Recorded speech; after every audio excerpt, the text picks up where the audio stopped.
Okay, so continuation of part 4. My phone actually warmed up, so I wasn't able to finish, so I had to wait to cool down a bit.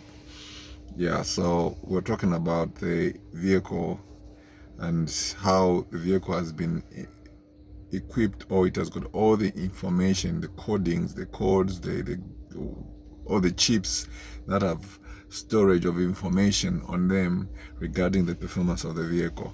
So I was saying you cannot guess, you just guesswork your life, guessing of what to do, what purpose you have. You just keep on guessing and guessing. The way God created us, it's the same principle and it's the same concept. You know, he has programmed and he has embedded in us the information, and that information usually literally just corresponds with the information that is in the Word of God, in the manual book itself.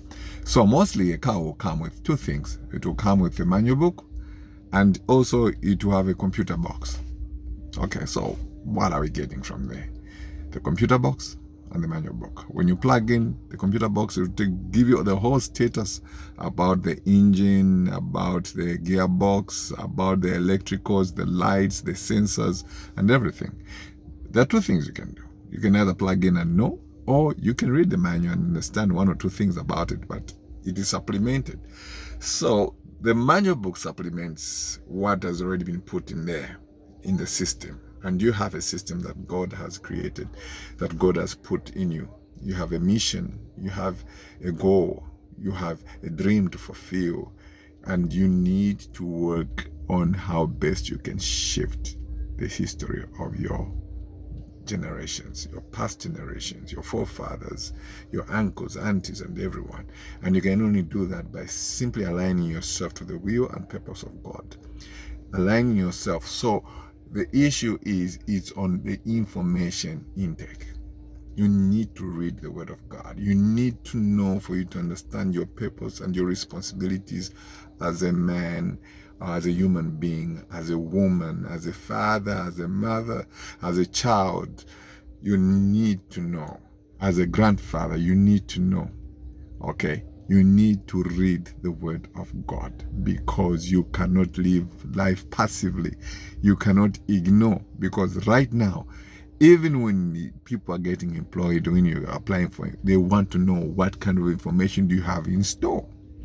Okay, meaning if you've gone to school, if you've done your degrees, all those things. They need to know whether you're capable and you have the necessary information.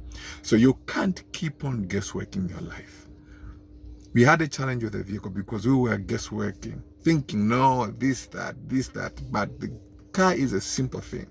There's a little thing down there that you plug in and it give you all the information about the faults and problems the car has and its status in terms of its health. Same thing. We can simply plug our lives to Jesus Christ so that you can do a diagnosis of your life. Plug your life to Jesus. Plug your life to the Word of God. You cannot ignore. So hence, this is the scenario. Okay, we are all saints, part of God's breath, part of God's spirit.